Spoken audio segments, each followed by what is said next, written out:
जय महाराष्ट्र जय महाराष्ट्र जय महाराष्ट्र जय महाराष्ट्र।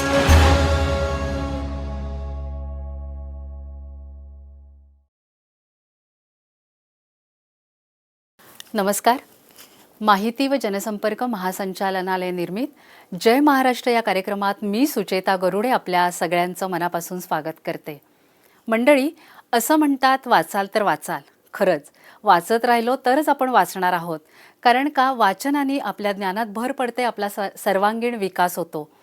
पण खरंच काही जण असं म्हणतात की वाचन संस्कृती सध्या लोप पावत चालली आहे, तर खरंच ही वाचन संस्कृती लोप पावत चालली आहे का, की नेमकं काय आहे? यासाठी ग्रंथालय काय काम करतं, जे ग्रंथालय संचालनालय आहे ते काय काम करतं, तर ते आपण आज या जय महाराष्ट्र या कार्यक्रमाच्या माध्यमातून त्याची माहिती करून घेणार आहोत। त्यासाठी आज आपण जय महाराष्ट्र या कार्यक्रमामध्ये आमंत्रित केलेलं आहे ग्रंथालय संचालनालयाचे माननीय अशोक गाडेकर सर यांना। तर त्यांच्याकडून हे ग्रंथालय संचालनालय नेमकं काय काम करतं ते जाणून घेऊया। अशोक गाडेकर सर, आपलं जय महाराष्ट्र या कार्यक्रमात मी मनापासून स्वागत करते। नमस्कार। धन्यवाद। नमस्कार सर, हे जे ग्रंथालय संचालनालय जे आहे ते नेमकं काय काम करतं आणि त्याची स्थापना कधी झाली आणि स्थापना होण्याचा नेमकं उद्देश काय होता? ग्रंथालय संचालनालयाची जी स्थापना आहे ही 2 मे 1968 रोजी झाली। अच्छा। ही स्थापना करण्यामागे पहिल्यांदा महाराष्ट्र सार्वजनिक ग्रंथालय अधिनियम अस्तित्वात आला 1967 मध्ये। हा अधिनियम झाल्यानंतर या अधिनियमाच्या तरतुदीनुसार या सार्वजनिक ग्रंथालय प्रणालीची स्थापना झालेली आहे। याचा मुख्य जो उद्देश होता, सार्वजनिक ग्रंथालय पद्धतीची स्थापना, परिरक्षण, संघटन, विकास करण्याची हे महत्त्वाचं काम या ग्रंथालय संचालनालयाचं आहे आणि विभाग प्रमुख म्हणून ग्रंथालय संचालकांचं आहे। आणि यामागे शासनाचं निर्देशन महत्त्वाचं असतं। अच्छा। त्याबरोबरच आणखीन वाचन संस्कृती वाढण्यासाठी या विभागाने काम करावं। दरवर्षी एक ग्रंथसूची प्रकाशित करावी। ग्रंथालयांना प्रोत्साहन म्हणून पुरस्कार दिले जावे, अशी भूमिका घेऊन हा अधिनियम तयार झालेला आहे। हा अधिनियम करताना अजून एक महत्त्वाचं होतं, कार्यकर्त्यांचं कर्तृत्व, दात्यांचं दातृत्व, शासनाचं पितृत्व, जनतेचं नेतृत्व, या स्तरावर ही प्रणाली किंवा सार्वजनिक ग्रंथालय पद्धती अस्तित्वात आलेली आहे। अच्छा, नेमकं हे जे ग्रंथालय आहे ते कशा पद्धतीने तुम्ही काम करता? ह्याच्यामध्ये ग्रंथालय संचालनालय आमचं मुख्यालय आहे। त्या अंतर्गत प्रत्येक विभागामध्ये सहाय्यक ग्रंथालय संचालक आहे। अच्छा। तसंच आमचं शासकीय विभागीय ग्रंथालय पण आहे। जिल्ह्याच्या ठिकाणी जिल्हा ग्रंथालय अधिकारी कार्यालय आहेत। अशी ही कार्यालयाची आमची रचना आहे। आपल्या महाराष्ट्रामध्ये राज्याचं शिखर ग्रंथालय जे आहे, राज्य मध्यवर्ती ग्रंथालय, सध्या फोर्ट येथे नगर भवनमध्ये आहे। जवळपास 11 लाख पुस्तकं त्या ठिकाणी आहे। हे राज्याचं शिखर ग्रंथालय। 2 कायद्यान्वये हे इथे पुस्तकं जमा होतात, डिलिव्हरी बुक ॲक्ट आणि एक प्रेस अँड रजिस्ट्रेशन ॲक्ट। या 2 अधिनियमाद्वारे जी पुस्तकं प्रकाशित होतात, डिलिव्हरी बुक ॲक्ट अंतर्गत पूर्ण भारतातून जी पुस्तकं प्रकाशित होतात ती मुद्रकाला आणि प्रकाशकाला कंपल्सरी त्या ठिकाणी पाठवावी लागतात। अच्छा। म्हणजे कायद्यानुसार। तसा प्रेस अँड रजिस्ट्रेशन ॲक्ट आहे महाराष्ट्रातून, प्रकाशक असेल त्यांनी ते आपल्याला पुस्तकं पाठवावी लागतात। पण ते कोणत्याही प्रकारचं पुस्तक असू दे? भारत म्हटल्यानंतर सर्व भाषेची, महाराष्ट्र म्हटल्यानंतर महाराष्ट्रात जी पुस्तकं प्रकाशित होतील ती, तिथे सर्व भाषेची पुस्तकं आपल्याकडे जतन आणि संवर्धन करण्याचं म्हणजे डिपॉझिटरी लायब्ररी म्हणून ती आहे। त्या खालोखाल आपल्या प्रत्येक विभागामध्ये एक शासकीय विभागीय ग्रंथालय आहे विभागाच्या ठिकाणी, आणि ते विभागाच्या नंतर जिल्हा ग्रंथालय अधिकारी कार्यालय, अशा पद्धतीने आपल्या कार्यालयाची रचना आहे। अच्छा, मग सगळ्या भाषेची पुस्तकं जेव्हा तुमच्याकडे येतात तेव्हा त्याची कॅटेगरी काही तुम्ही पुस्तकांची ठरवता का? आणि त्यानुसार काही पुस्तकं समजा ती वाचना योग्य नसतील किंवा तुमच्या कॅटेगरीत बसणारी नसतील, तर अशी काही कॅटेगरी तुम्ही ठरवता का? ह्याच्यामध्ये वर्तमानपत्रापासून नियतकालिकापर्यंत सर्व प्रकारची पुस्तकं, म्हणजे जे काही प्रकाशित होईल, साधं पॅम्पलेट जरी प्रकाशित झालं तरी ते पाठवणं बंधनकारक असतं। मग ते महत्त्वाचं आहे किंवा नाही, वर्तमानपत्राला वाचक आहे किंवा नाही, असेल वाचक तर ते प्रिझर्व करतो आपण, नसेल तर ते दुसऱ्या कॅटेगरीमध्ये आपण ठेवतो। परंतु आपल्याकडे तिथे सर्व भाषेची पुस्तकं आहे। आपण या सर्व पुस्तकांचं वर्गीकरण केलेलं आहे भाषेनुसार, आणि ही पुस्तकं आता आपण वर्गीकरण केल्यानंतर ई ग्रंथालय जी आज्ञावली आहे त्यामध्ये सुद्धा माहिती भरलेली आहे. अच्छा, पण हे जे ग्रंथालय तुम्ही 11 लाख पुस्तकं सांगताय एवढी, मग ते वाचकांसाठी हे ग्रंथालय आहे ते खुलं आहे की तिथे पुस्तकं जमा करून मग तुम्ही वेगवेगळ्या ग्रंथालयापर्यंत पोहोचवता, काय नेमकं आहे? नाही, आता याच्यामध्ये राज्य मध्यवर्ती ग्रंथालयामध्ये ओपन टू ऑल, फ्री, अच्छा, मुक्तद्वार वाचनालय, कुणीही येऊ शकतो. म्हणजे तिथे वयाचं बंधन नाही, कशाचंही बंधन नाही. तिथे सकाळी 10 ते संध्याकाळी 6 पर्यंत तो येऊ शकतो वाचक. आजही आपण पाहिलं तर आमच्याकडे आता फॉरेनर जे आहे म्हणजे वेगळ्या देशातली माणसं ही कमीत कमी दररोज 15 ते 20 येतात तिथे माहिती घ्यायला, पुस्तकं शोधतात, पुस्तकं वाचतात. आणि सर्व प्रकारची वाचक, आपल्या लहान मुलं सुद्धा तिथे येतात, संशोधक येतात आणि विनामूल्य आहे. सेवा ही पूर्णपणे विनामूल्य आहे. पण सर, ग्रंथालय म्हटल्यानंतर साधारण चित्र आपल्या असं समोर येतं की पुस्तक यायचं, ग्रंथालयामध्ये पुस्तक घ्यायचं, घरी घेऊन जायचं आणि ते आपलं वाचून झालं की परत द्यायचं. तर असं तुमच्याकडे काही पद्धत आहे का की तिथेच येऊन वाचायचं, असं आहे काही? राज्यामध्ये 11,155 शासनमान्य सार्वजनिक ग्रंथालय आहे. म्हणजे अगदी गावामध्ये शेवटच्या घटकापर्यंत, म्हणजे चांदा ते बांदा असं आपलं ग्रंथालयांचं नेटवर्क आहे. भारतामध्ये सर्वाधिक ग्रंथालय असलेलं महाराष्ट्र राज्य आहे. भारतामध्ये आपला 1 नंबर आहे, 11,155 लायब्ररी. मग आता आमच्या अ ब कडनुसार जे दर्जा आहेत, तर ते ड वर्गाची जी लायब्ररी आहे ते स्थानिक स्वराज्य संस्थांच्या लायब्ररी असतात काही. मग त्यांची नियमावली वेगळी असते.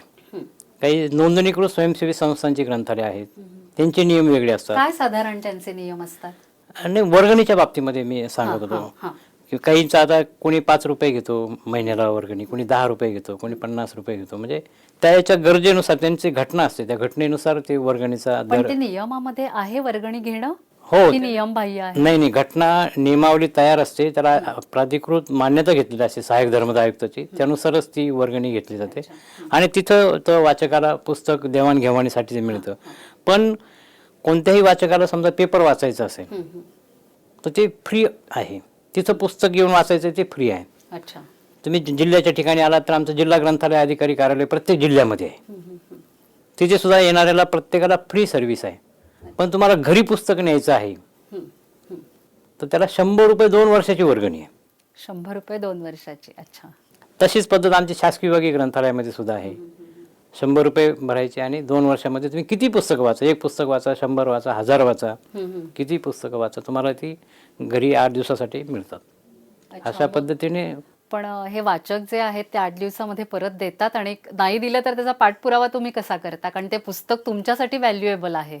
आणि आता कसं आहे, आमच्या ई ग्रंथालय आज्ञावली जी आहे आपल्या महाराष्ट्रामध्ये जवळपास 48 लाख पुस्तकं आमच्या शासकीय ग्रंथालयांमध्ये आहे. आणि याच्यामधलं आमचं 99% काम पूर्ण झालं आहे. 41 लाख पुस्तकांचा डाटा त्या ठिकाणी भरला गेलेला आहे. अच्छा, आता ही पुस्तकं तुम्हाला शोधण्यासाठी ओपॅक ना आहे, तुम्ही मोबाईलवरती शोधू शकता.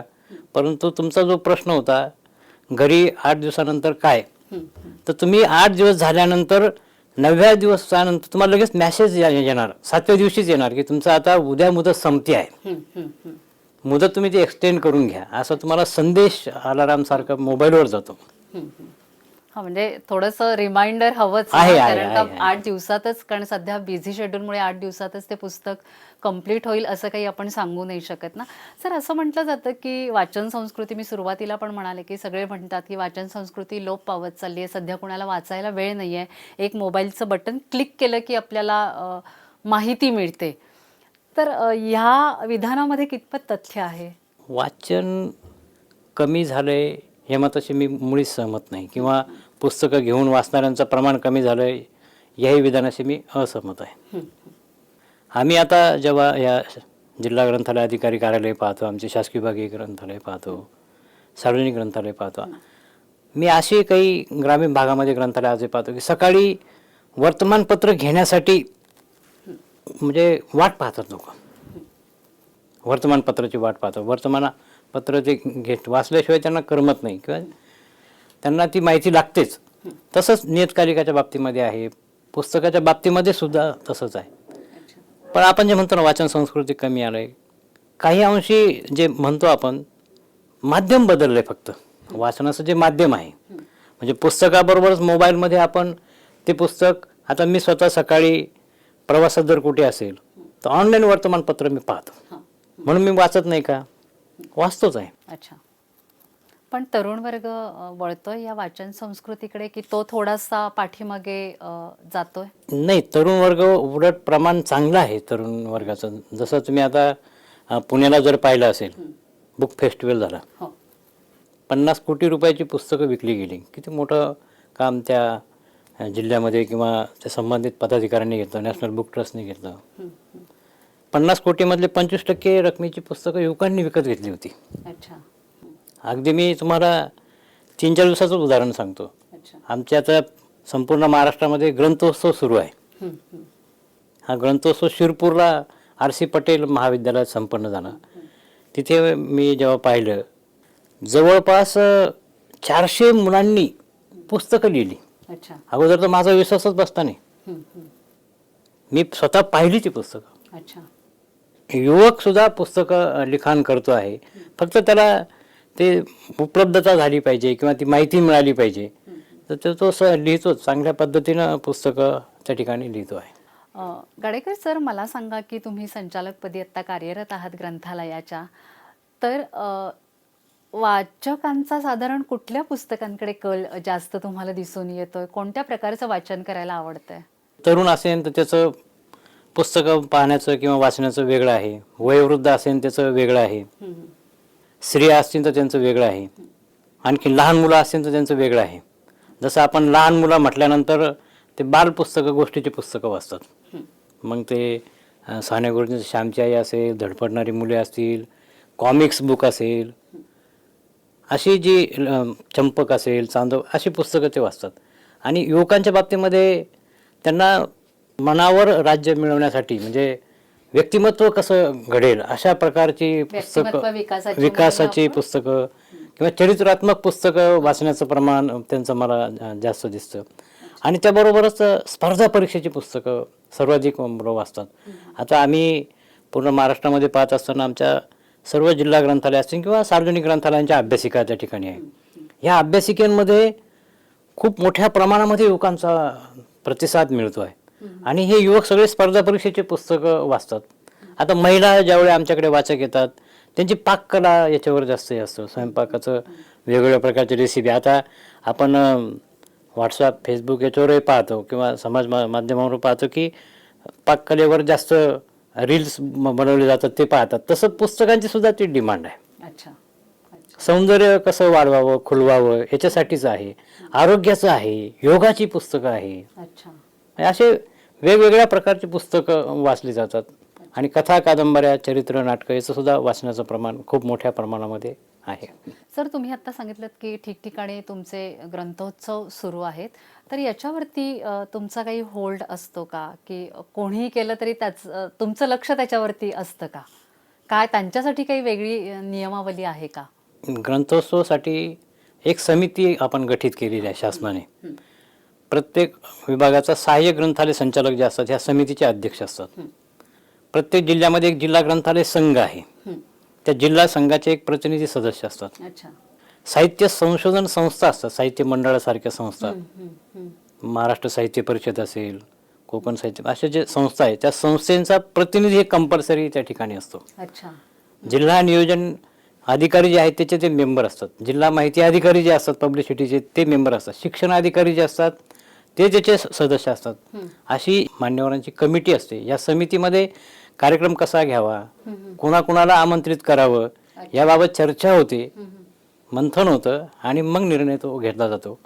त्या माझ्याकडे पण मंजुरीसाठी येतं, पण तिथे चांगल्या पद्धतीने ते करत असल्यामुळे आपण त्याच्यामध्ये काही हे करत नाही, फेरफार करत नाही. अच्छा. सर, मग हे ग्रंथोत्सव ठीक आहे शहरांमध्ये भरतातच आहे, पण तुम्ही खेडेगावांपर्यंत पोहोचलात का?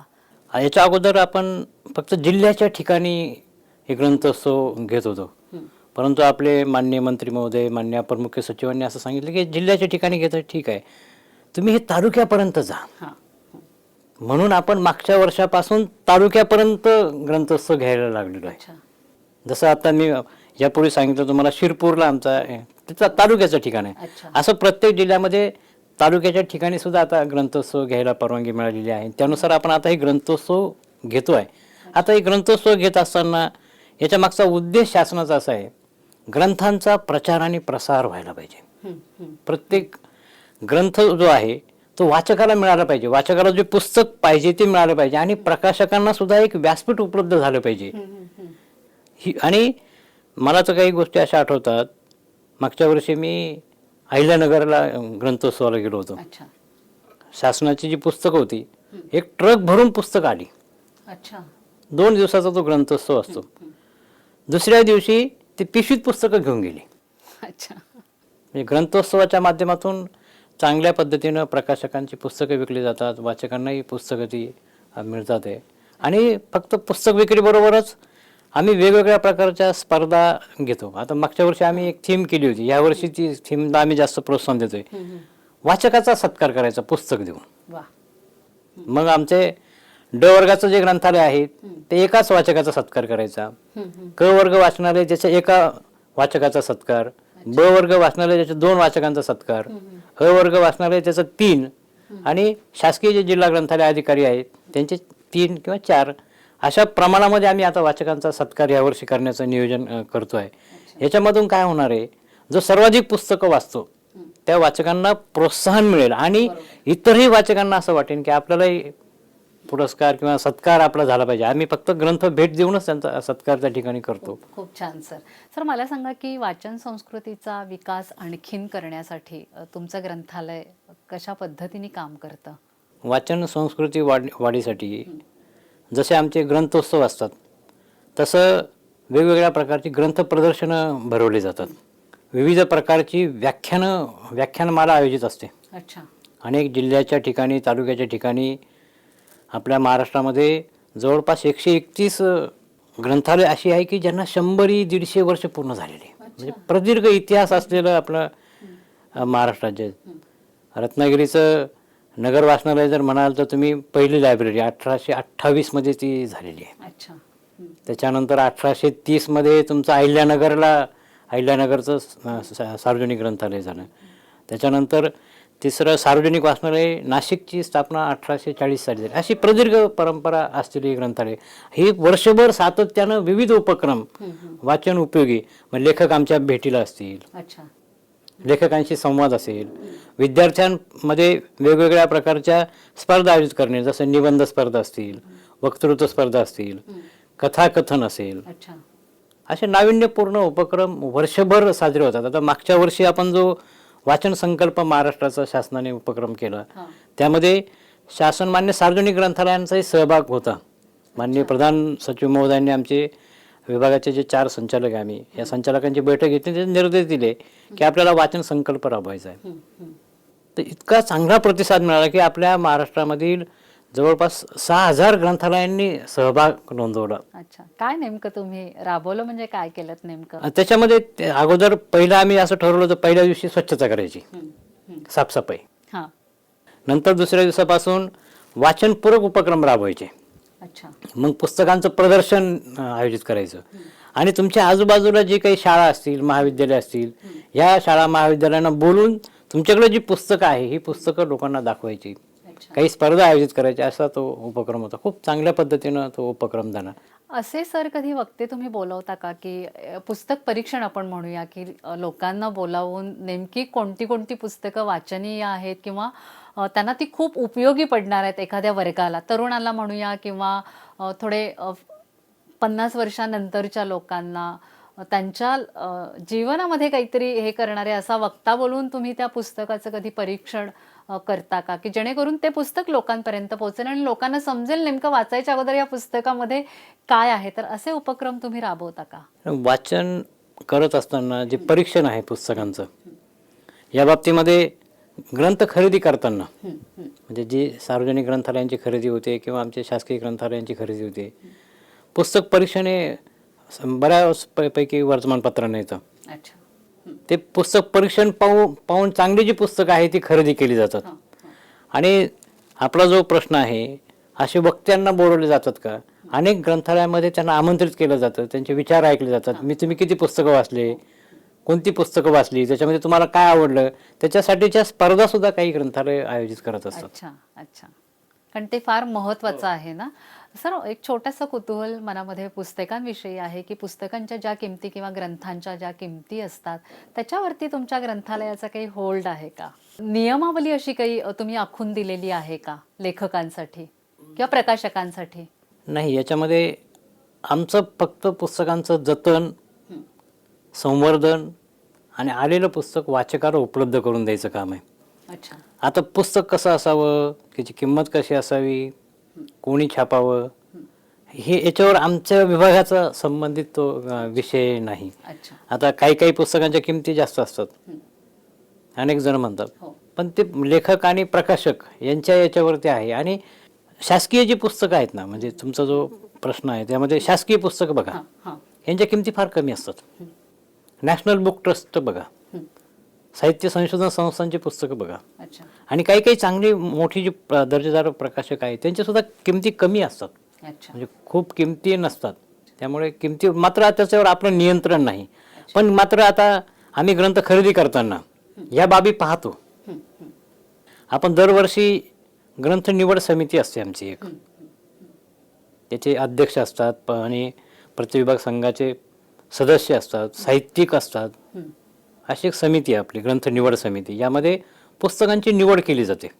अच्छा. आपण आता 2021, 22 आणि 23 ह्याची निवड केलेली पुस्तकं आमच्या वेबसाईटला टाकलेली आहे, ठेवलेली तिथे. आता 2024ची आमची बैठक मागच्या महिन्यात झाली, त्याचं काम सुद्धा अंतिम स्तरावर आहे. तर त्या समितीपुढे जी प्रकाशित झालेली पुस्तकं आहे ही प्रत्यक्ष पाहिली जातात, हाताळली जातात. अच्छा. आणि मग त्या ठिकाणी जर पुस्तकं दर्जा नसेल, किंमत अवास्तव असेल, ते पुस्तक घेत नाही किंवा त्या शासनमान्य यादीमध्ये आपण शिफारस करत नाही. अच्छा. आणि सर, एक छोटासा प्रश्न मनामध्ये येतो की आता ही जी अभ्यासाची पुस्तकं आपण म्हणूया की संशोधनासाठी किंवा विद्यार्थ्यांना जी पुस्तकं लागतात, तर एकाच विषयाची पुस्तकं समजा वेगवेगळ्या लेखकांनी वेगवेगळ्या त्यांच्या पद्धतीने लिहिलेली असतील, तर त्याची निवड तुम्ही कशी करता? समजा एखादा विषय आहे आणि वेगवेगळे लेखक आहेत त्याचे, तर त्याची निवड तुम्ही कशी करता की 2-4 लेखकांची त्याच विषयावरची अभ्यासासाठीची पुस्तकं तुम्ही तुमच्याकडे ठेवता? ते ठेवताना तुम्ही काय नेमका विचार करता? आपण अभ्यासाविषयक पुस्तकं घेत नाही, शालेय पुस्तकं. परंतु एकाच व्यक्तीचं पुस्तक आहे, जसं डॉक्टर बाबासाहेब आंबेडकर आपण एक उदाहरण घेऊया, परंतु ते 10 वेगवेगळ्या व्यक्तींनी लिहिलेलं आहे. विचारायचं होतं की मोठ्या लेवलची पुस्तकं जी हो ना, मग असतात, 10 वेगवेगळ्या लोकांनी लिहिलेलं आहे, तर तुम्ही कोणतं पुस्तक घ्याल असा तुमचा प्रश्न आहे असं मला वाटतं. तर यामध्ये अगोदर हे पुस्तक कुणी प्रकाशित केलंय? शासनाने जर प्रकाशित केलं असेल तर ते अधिकृत आहे. त्यानंतर प्रकाशक सुद्धा कोणते प्रकाशक आहे, त्या पुस्तकामध्ये पानं कशी आहे, चित्र कोणती आहे, त्याचा दर्जा कसा आहे, अच्छा, आणि लेखक किती नामवंत आहे, यापूर्वीच त्या लेखकांनी किती लिखाण केलेलं आहे, काही लिहिलंय का चरित्रात्मक पुस्तकं, असं हे सगळं पाहून मग जे चांगल्या दर्जाचं पुस्तक असेल अशा पुस्तकाची निवड त्या ठिकाणी केली जाते. अच्छा. गाडेकर सर, मला एक सांगा की समजा एखाद्या व्यक्तीकडे घरामध्ये खूप पुस्तकं घेऊन ठेवलेली आहेत आणि त्यांना ती डोनेट पुस्तकं करायची आहेत, तर ती तुमच्याकडे डोनेट करू शकतात का? त्यासाठी काय त्यांनी नेमकं कोणाशी संपर्क साधायचा आणि ती पुस्तकं तुम्ही स्वीकारता का? खूप चांगला प्रश्न आहे. अनेक जणांना पुस्तकं देणगी द्यायची असतात, ती कुठे द्यावी हा प्रश्न येतो. तर आता तुम्ही ज्या ठिकाणी असाल त्या ठिकाणी तुमच्या गुगलवर जर म्हटलं की माय नियरेस्ट लायब्ररी टाईप करायचं किंवा माझ्या जवळील ग्रंथालय, आपल्या सगळ्या 11,155 ग्रंथालयांचं गुगल मॅपिंग केलेलं आहे आपण. अच्छा. पूर्ण मॅपिंग झालेलं आहे की तुम्हाला लगेच नियरेस्ट लायब्ररी म्हणजे या परिसरात किती लायब्ररी आहे ते तुम्हाला नावं दाखवणार. मग तुम्ही त्या ग्रंथालयामध्ये जाऊन ती पुस्तकं देऊ शकता. फक्त देताना काय होतं, बऱ्याचदा म्हणजे काही खूप चांगली पुस्तकं असतात, मी काही जुनी संदर्भ ग्रंथ पण पाहिलेले आहे, पण काही काही व्यक्ती मी असं पाहिलं कुठं नको ठेवायला अडगळ झाली म्हणून त्या ग्रंथालयात नेऊन द्यायची, ते काही उपयोगाचं नाही. आम्ही ती पाहताना ही वाचक यांना उपयुक्त आहे का याची पाहणी करूनच मग आमचे सार्वजनिक ग्रंथालय ती देणगी दाखल घेतात, त्यांना आभारपत्र देतात.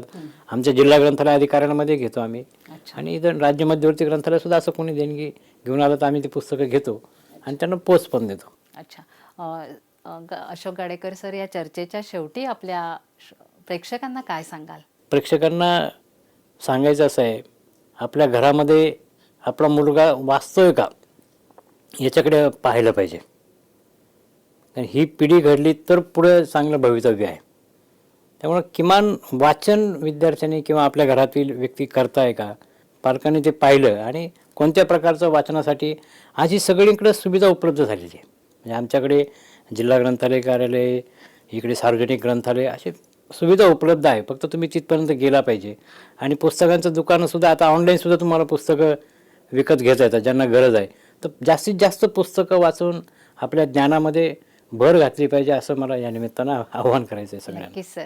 अशोक गाडेकर सर, आज आपण इथे आलात आणि आमच्या मंडळींना खूप महत्त्वाची अशी ग्रंथालयाची माहिती दिली, त्याबद्दल मी सगळ्यांतर्फे आपले मनापासून आभार मानते. धन्यवाद. थँक्यू. मंडळी, आपण पुन्हा भेटणार आहोत जय महाराष्ट्र या कार्यक्रमात एक नवीन विषय आणि एका नवीन मान्यवरांसह. तोपर्यंत मी सुचेता गरुडे आपला निरोप घेते. नमस्कार. जय महाराष्ट्र, जय महाराष्ट्र, जय महाराष्ट्र, जय